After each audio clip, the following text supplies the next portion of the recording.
Hey guys, so I got a little bit of an experiential video I want to show you guys today. So I made a video about four days ago called "Women Are Settling Down with Weak Men," and I made another video about a day ago called "Men Ain't Nothing If They Don't Pay Bills." So if you combine those two videos and the concepts behind those two videos, what you have is you have women choosing men not based on how strong they are, not based on their inner fortitude, their inner character, anything like that. Really, it's just based on their money.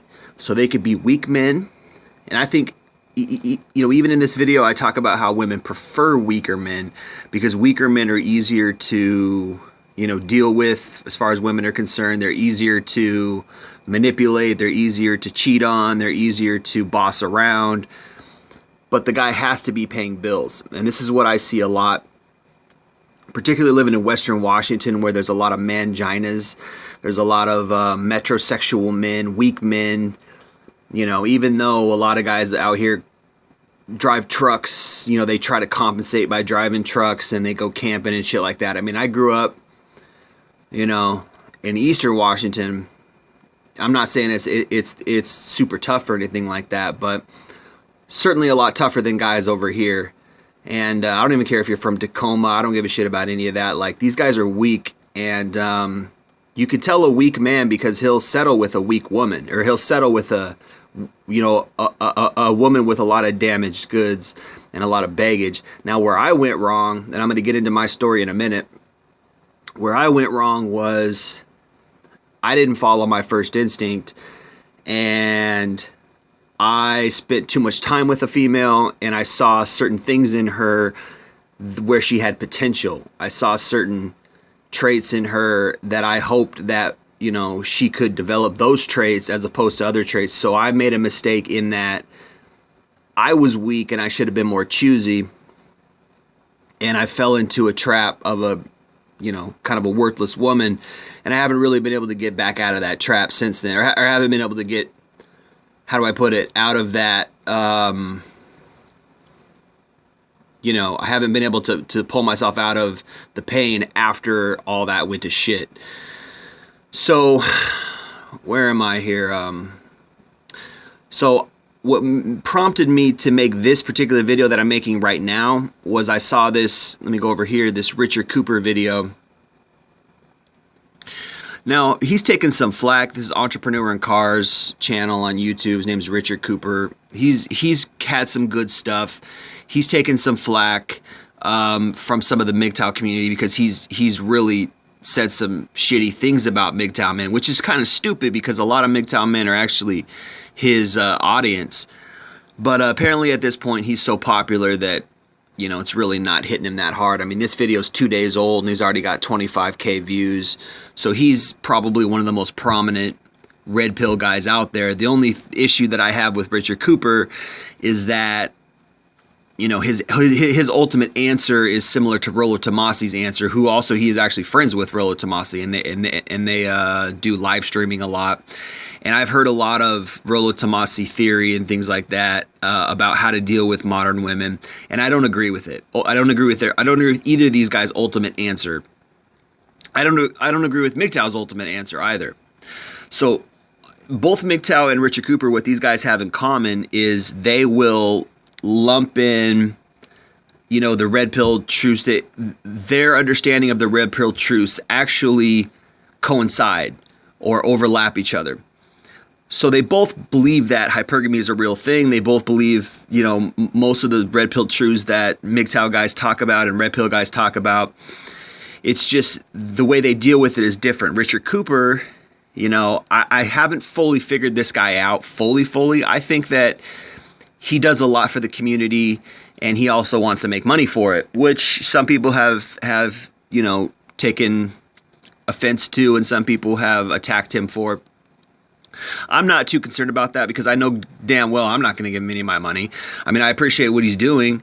And there was a time when I used to think that, hey, these guys are working hard, making these videos, spreading these truths. You might as well help them out with compensation or whatever. But then I thought about it and I was like, well, yeah, but what are what are they really doing? And ultimately, at the end of the day, I just felt like this guy's not doing anything that anybody else isn't doing. He's not speaking anything that anybody else isn't speaking. He's just doing his little videos in his car on his way home from work and doing his little live streams or whatever. And it's like, cool, but that's not like, you're not saying anything that people aren't already saying. You're not helping people in ways that aren't already helping. And I felt like what he was charging for his little one-on-one sessions was pretty egregious, and I just felt like nah. And I watched like Undead Chronic. I watched oh god, what's that guy's name? There's another guy who kind of tears into Richard Cooper, but I watched a couple other MGTOW / Red Pill guys who make some really good points about Richard Cooper. And my ultimate consensus is that I don't agree with his answer, just like I don't agree with Rollo Tomasi's answer, which is that improve yourself, seek after money, seek after improvement, and then the right girl will come along, or then find a higher quality girl. And I just felt like that is just playing into hypergamy. And the reason why I'm making this video is because he actually talks about that here. He talks about in his little thumbnail, I can't find it, but what he says is that men love idealistically, women love opportunistically. Love isn't unconditional.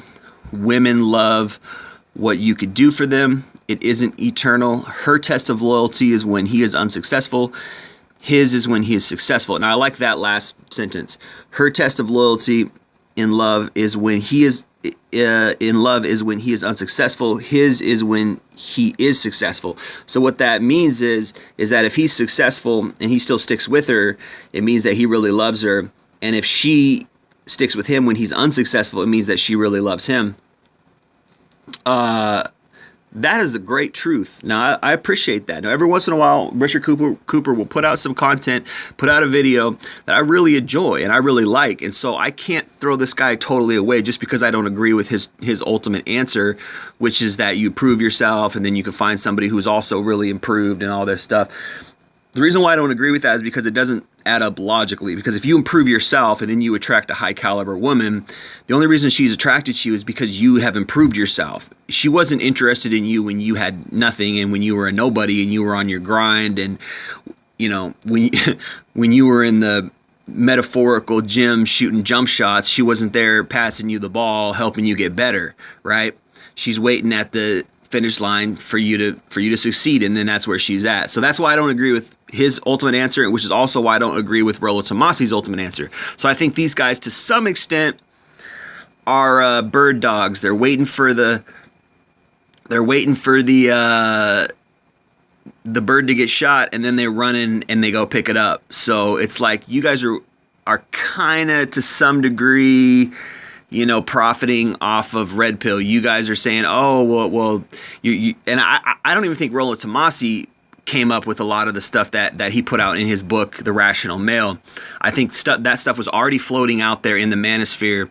That those red pill truths that Richard Cooper talks about, the red pill truths that Rollo Tomasi talks about in his books, were already out there.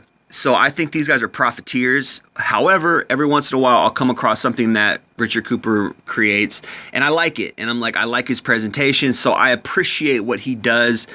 Insofar, like I said, 2 days and he's got 25K views. He's spreading some truths. He's putting stuff out there, so he's fulfilling a role. So this is why I'm not so mad at Richard Cooper, because even though I don't think he's originating anything he's saying, I don't think anything he's saying comes from him. I think he's taking stuff that people have already said and he's putting it out there, which is basic business, basic capitalism. And I'm not worried about it because I'm not giving him money. So I appreciate the fact that he's doing that insofar as he's spreading these truths. He's making these truths that other guys have spoken in the manosphere popular. So I'm not mad at that. But I don't agree with his ultimate answer, and people like Undead Chronic, and there's another guy, I forget his name, and a couple other people too as well, in addition to Undead Chronic and the other guy, have ripped into him and have called him out for being, a fraud or whatever. And it's like, I agree with that to some extent. However, also, a friend of my enemy is my friend, or the enemy of my enemy is my friend, right? So I'm not too mad at this guy because he's spreading these truths, even if he is a profiteer. So with that said, I did appreciate this video, and I did like this little sentence here. Her test of loyalty and love is when he is unsuccessful. His is when he is successful. That's very true, and it's a very good point. And this is actually a very good video, the truth about how men and women love. And this video prompted me to share my little story here, which is what recently happened with me and this girl that I dated for a long time. We messed around. So let me just get into it and read it so you guys can kind of understand. This is basically the comment that I just made. I dated her 4 years off and on in my bad boy years when I was running around banging chicks left and right. So I was out there banging chicks left and right because I learned how to be a bad boy. When I was growing up, I had this blue pill narrative, and he talks about that Disney narrative. Guys have this idealistic way of loving. Women have an opportunistic way of loving. And this is something I think we all have to learn the hard way. There's really no other way around it, because we all want love, and we come to find out that women don't want love in the same way we want love. The female's love is conditional. So it took me a really long time to break out of that blue pill narrative. And when I finally did, I learned, I got to be a bad boy. I got to act like, a jerk, and I got to do these things. And that fucking worked like a charm. Then all of a sudden I was getting laid left and right, and girls were like, oh, this guy's high quality because, he's not trying to love me. He's not trying to be all cutie like all the other guys. He's got shit to do. He's a bad boy. So they wanted it. So they fell in love with me, and it was just like, it was stupid. And I was like, this shit is retarded. These girls are backwards. But anyway, so I met this girl in my bad boy years when I was running around banging chicks left and right. That attracted her, and she knew I was a player, made her want me even more. The sex was always great. We spent a ton of time together, having sex all night long, getting food, bonding. We had a bunch of conversations. We would talk, and it was almost like it was a real relationship. So because of that, I started to catch feelings. By this time, she had a kid with another man, some baggage, obviously, but I started to fall in love with her just because we spent so much time together. So during that time, she went back to college in a different state, and she met some other guy, and she got engaged to this other guy, and he got her pregnant. And right around that time, I actually called her up, and I was like, oh, you should come back to my city, and we should continue our little relationship. She came back, and she didn't tell me she was pregnant. I didn't know she was pregnant. And then finally she told me she was pregnant, and with this other guy's kid, because obviously she had to, because she was going to start showing or whatever. And so I was like, oh shit, well, that's crazy that this guy knocked her up right before she moved. And also she didn't tell me that she was engaged to this guy. So that happened, but I looked the other way because we had such a good relationship and the sex was so good, and I was like, oh fuck, damn, like that did turn me off. And I was like, I don't know if I could do this now that she's pregnant, But we ended up spending tons and tons of time together even after that, even after she had her kid. She would bring her kid over sometimes, but not all the time.